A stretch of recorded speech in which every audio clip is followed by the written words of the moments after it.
Hey, it's JC. So recently I've had a few people ask me if I had any tips for beginners on how to use a drawing tablet. It's not as easy as it looks, is it, traditional artists? No, I'm totally kidding. I don't buy into any of that like digital versus traditional kind of stuff, but there definitely is a learning curve to using a drawing tablet. While it is much easier than using a mouse, it's still not exactly a one-to-one experience from using like a pen or a pencil. I've been using a Wacom tablet for about 12 years, so I want you all to know that it gets better. You're gonna figure it out. You're gonna learn how to use this thing. It just takes practice. Little side note, so when I first got my tablet, I was kind of scared to use it. I tried it and I did a really bad job with it, and it was like confusing and it felt really weird, and so I wasn't making any art with it. And my husband, who was my boyfriend at the time, bought it for me, and for like maybe like a month I hadn't really used it, and he was kind of freaking out like, do you not like it? I spent all this money. Like, what's. And I'm like, no, I don't know how to use it. I'm scared. And then when I explained that to him, he was like, oh, okay, that's cool. And I use it all the time now. So obviously, it was an amazing gift. I appreciate you, babe. Oh, there are so many types of drawing tablets out there. I think Wacom alone makes like 500 different options. Oh, by the way, let's get into pronunciation right now. I know that it is Wacom, and I say Wacom, and that I'm wrong. I don't care. It's like a GIF versus GIF thing for me. There's other brands of tablets like Huon.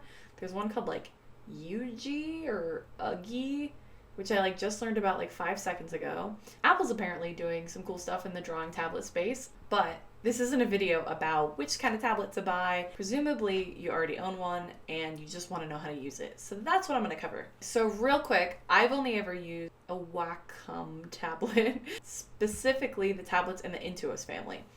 When I get into like settings and different features and stuff, yours might look a little different than mine, but I will be talking about some stuff that I think applies across the board, including how to get the most out of your pressure sensitivity, how to draw versus paint digitally, and just some tips on how to practice and really get used to your tablet. Okay, so if you haven't already, please install your driver. It's not gonna work if you don't have your drivers up to date. Once you've installed the driver, you should have this little control panel that you can go to for Wacom tablet properties. Your settings may look a little different depending on what type of tablet you have, so keep that in mind. I just want to show you real quick. So here's the device, Wacom Intuos 5 Touch. And we're in pen settings currently, and we're on all other applications. You have tip feel. When you press down, you could see how hard you have to press to get the maximum pressure. If you change it to soft, you can just very lightly tap and it's all the way at the max.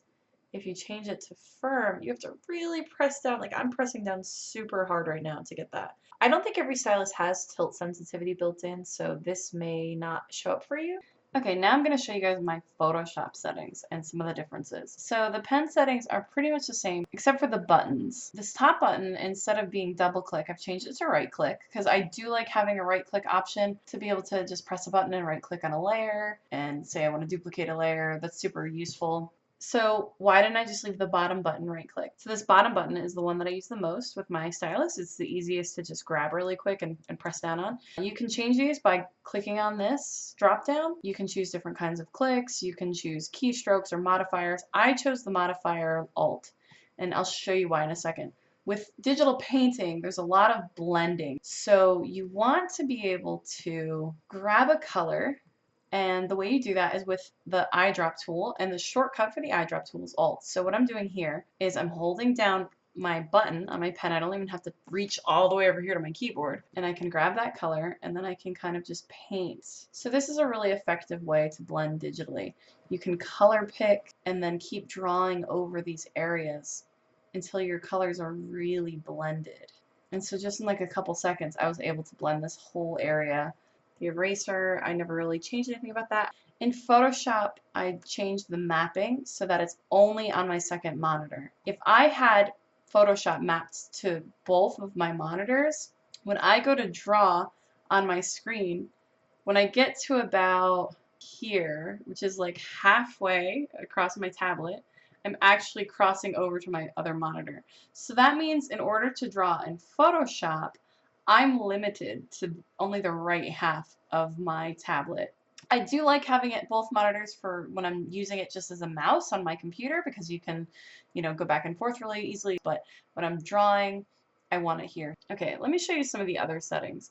I'm going to preface this and say that people probably have settings that make more sense than mine. So I changed this one to be the spacebar, and I'll show you why. So in Photoshop, when you hit the spacebar, you get this little hand tool that pops up.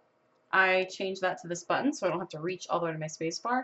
And then I'll show you my settings for the scroll wheel. So when you press this button in the center, it cycles through them to zoom in and out. If I press that again, I can cycle through my layers, and then press it again. Your brush size changes. So the shortcut for that in Photoshop is the left bracket makes your brush smaller, and the right bracket makes your brush bigger. My last one is to rotate. If you are a traditional artist, you are probably used to turning your page to draw at a different angle. You can't just turn your tablet and have that work. You have to actually turn your canvas that you're working on, and the way to do that, there's that little hand tool I showed you earlier has a brother, and it's the rotate tool. So you can hit R and this will come up and you can rotate. I really like doing it with the scroll wheel because I feel like it's a lot more intuitive and it's just a lot faster. Okay, let me show you guys how I set that stuff up. So by default, the touch ring has some different settings. So rotate was there, the auto scroll and zoom, but to change your brush size, you just want to have the left bracket to go that way and the right bracket to go that way. So one more thing in case I didn't mention it. I'm left-handed, so when I was in this pen settings, I had to make sure that this orientation is set to show that my keys are on the right side of the screen. So first things first, if you're in Photoshop and it's up to date and you just are using the default brush and you're not really paying attention to what you're doing and you go to make a stroke, you might notice that there's no pressure sensitivity. What? Why isn't it working? Do I have to install my tablet driver again? Nah, you're good. So, okay, there's no variation in line. Why? You got the wrong brush, bro. It has it built in. There's this hard round pressure size brush. Make sure you're on that. And now, when I make a stroke, depending on how hard I'm pressing down, it will get thinner or thicker. So thin to thick. That's what you want. So now I want to play with this a little bit. So I have my brush settings here. I'm going to go in here, the brush tip shape. You always want to make sure, if you want a really smooth line, you want your spacing to be down. If it's up, it's kind of like creating space between all the dots that you create, which is cool if you want to do like a dotted line. It's not as cool if you just want like a straight line. I'll show you when you zoom in on this. It looks terrible. You get all these weird bumps. You see that? Do you see that? Ew. What are those weird bumps? So make sure your spacing's turned all the way down. No bumps. Much better. Okay. Size jitter is pen pressure. So when you press lightly, you get a thin line. When you press darker, you get a thicker line, right? Light to dark. Light. Pen tilt. If you have tilt, this is cool. So, let's see if I'm good at this. So depending on which way you're angling, it's kind of like if you've ever used a marker with like a wide nib, you kind of get this effect depending on which way. Or if you're using like a calligraphy pen, like this would be really cool for like writing. Oh, and let's talk about smoothing. Photoshop a few months ago updated line stabilization to make your lines smoother, so make sure that you have that turned on. So this is about 10% smoothing. I feel very in control of these lines. It feels pretty natural. I'm going to show you if I had 100% smoothing. Nothing even is happening. I'm using the same motions, but I have no control. It's like very tight. You don't want to have this all the way up. You don't need your lines to be perfectly baby smooth. It doesn't work. And your lines look smoother. I'll show you without smoothing. It's not like a huge difference for just writing my name. You'd probably see it more with art. So let's draw something. Alright, I'm trying to draw a circle, and it's really hard. But you can see, alright, I'm going to zoom in so you can really see what I just did. So there's kind of these like weird jagged lines that sort of happened, and it's, this is not a failing of me as an artist necessarily. I mean, the shape is, but those little jagged lines, that's just something that happens with digital line work. It's very tricky. If everything you do looks like this, don't feel bad. What you want to do is turn on smoothing. right?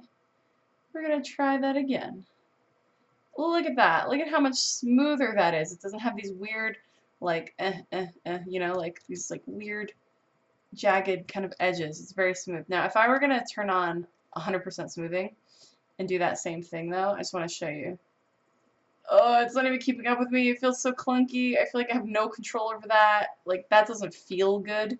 It's too much smoothing, and it feels like you're drawing in like syrup, like your hand is stuck. Don't do that. So 10% smoothing I feel like is perfect. You can play around with that, but some level of smoothing if you're trying to do lines. Now, if you're painting, you might not need smoothing. My other suggestion for practicing drawing with a tablet is to actually trace your own artwork. This is a scan of a drawing I did in my sketchbook. And now I want to turn this into something with like really finished line work. I'm going to turn off those settings that use the pen pressure for the opacity. So I want like a nice thick line. And I'm just going to trace this. What tracing your own artwork does for you is it gets you used to using the tablet in a way that you already know how to draw. You've already drawn this once. Your hand's used to that motion, right? So you're just kind of training your hand to get used to this with the tablet. And so if you notice, I'm pressing down harder where I want the line to be thicker. I'm going lighter where I want the line to be thinner.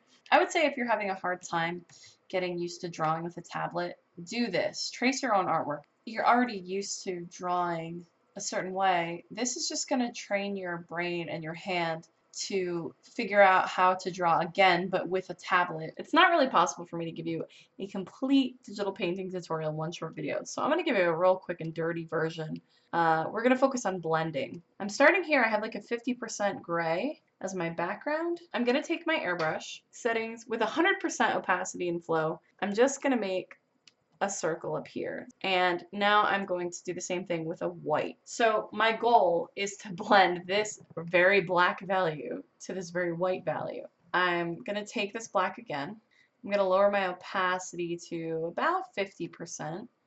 And I'm going to check this because this makes it so my pen pressure controls how dark we're getting. Here, I'll show you if this is 100%. You can see the real difference. The harder I press, the darker it gets. The lighter I press, the lighter it gets. So that's important. But I'm going to do 50% opacity because it's going to give me a little bit more control and let me build up slower. I'll show you what I mean. So I'm going to just kind of start building from this black down to gray. Now, if I press down on my tablet and I keep my nib touching the surface the entire time, I don't actually get any variation in color. But if I let go and I go back over this, it's building over this layer. And every time you do that, you're adding darker values. Every time I press, it's going to build a new layer. So I'm already like way too dark though. So what I'm going to do is I'm going to take one of these mid-tone colors that I've created here, like dark to mid-grays. I'm going to color select that by pressing Alt and clicking. And now this is the base color I'm working with, so I'm going to build it back up this way. Now at this point, it's getting kind of tricky. My opacity might be too high, so I'm going to lower it again, my opacity and my flow. And now it's a little bit more subtle of an effect for this blending. So, all right, now I want to start bringing this white back up. So I'm going to take the white and drag that up. And I keep going over it here because the closer I am to this original circle, the brighter it should be. And then when we get like here, it's getting back into like a mid-tone gray. So I'm going to select the new color we made there, the new value.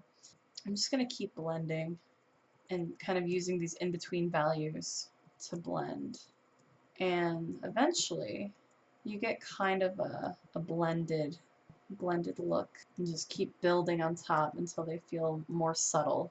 You're going to get different effects with different brushes. Right now I'm using like the basic hard round brush, and you can tell how often that I'm using this Alt button, which is why I made it the button on my stylus, because without it, it would take me forever. I'd be reaching every second. I'd basically have to have my hand stuck on my keyboard. This is an exercise that traditional artists practice too, with going from black to white with different mediums. I'm going to show you what this looks like with maybe a different brush. So we could do a soft round brush. So this one has like a feathered edge. I'm going to put the opacity all the way back up so we can start over with that. This, you might find is easier to blend, but the downside is that all your artwork is going to look fuzzy. You'll find too that you probably actually prefer a combination of brushes. There's a million brushes out there though that you can download and purchase that will actually be even better for digital painting. Some people swear by doing something like this where you take this smudge tool and just smudging everything. I hate the smudge tool. What is that? Well, I hate this. I think this looks like really amateurish unless done extremely well. Some artists swear by it and say that your blending will look amateurish unless you're using the smudge tool. I don't really care for it. I've never been a big fan of the smudge tool. Photoshop has some new brushes that I haven't really checked out much yet. This one is the wet blender brush, and this will automatically switch you. I was in the airbrush, and then I chose this brush, and it actually switched me to the smudge tool. Okay, never mind, I take back every bad thing I ever said about the smudge tool. This is cool. So this is basically automatically choosing these colors for me and kind of blending them. That's neat. And so we're getting like this sort of brush stroke texture. That's kind of cool. See what that looks like over here. Ooh. You can practice this technique with literally any brush. So we're doing a charcoal pencil right now. You're just going to get a different look with every single one. So that's my advice on how to get used to a drawing tablet and just kind of learn how to use it. Everybody has different advice. I've heard people say just mouse with your tablet constantly. Don't use your mouse. Throw your mouse away. My strongest advice is to trace your own artwork because I think that you will learn the most from that. Definitely practice every day. Obviously, you have to get used to not looking down at the tablet because you have to look at the screen to know what you're drawing. My suggestion there, you should be doing that anyway. Like if you're a traditional artist and you're looking at a reference, don't be looking at your artwork the whole time. You look at what you're drawing. If the hardest part about this for you is that you're not seeing what you're doing, practice that with traditional. Another way to get used to your tablet is you could play some drawing games like Drawception. Google has one called Quick Draw. Draw a picture frame. So I see line. this obviously doesn't Or have. layout. Shut up. This Or doesn't have pillow. pen pressure. I see microwave. Or oven. I see pool. Or cooler. Or diving board. What? Sorry, I couldn't guess it. I suck at art. Let's play Agario. How do you play this? Oh yeah. I'm surprised, but this is actually kind of feeling right. This is feeling like a go. Whoa, whoa, whoa. I legit forgot about this game until just now.